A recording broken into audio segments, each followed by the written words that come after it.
For this video, I'm going to be showing you how to vote on the Apollo DAO contest using the MetaMask mobile app.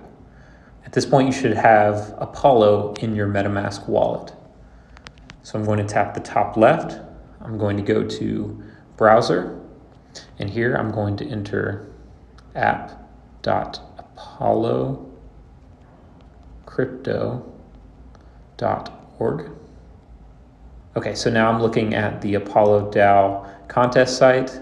Here you can browse creators and cast votes. First thing I'm going to do is hit the connect wallet button at the top right.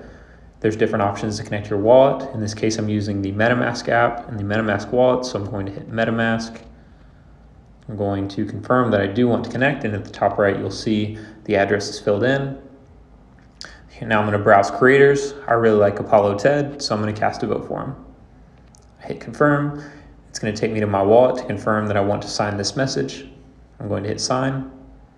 And there you go. You see the response, and then you should see your vote showing at the bottom list with votes. And that's how to vote on the Apollo DAO contest using the MetaMask app.